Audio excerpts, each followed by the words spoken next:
ರೂಪಲಿ ಗೌರಿ ಗಂಗೆ, ಬಣ್ಣ ಬಣ್ಣದ ಚಿಟ್ಟೆ ಹಂಗೆ, ನೋಡೋಕೆ ಸಾಲಾಗಿಲ್ಲ ಎರಡು ಕಣ್ಣು.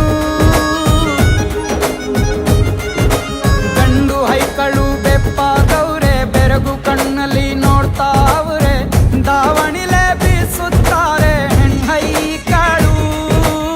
ರೊಟ್ಟಿ ಊಟ ಉಣ್ಣಾಗಿಲ್ಲ, ಹಬ್ಬದೂಟ ತಳ್ಳಾಗಿಲ್ಲ, ನೆಂಟ ಜಗಳ ಆಡಂಗಿಲ್ಲ ನಮ್ಮ ಊರಲ್ಲಿ.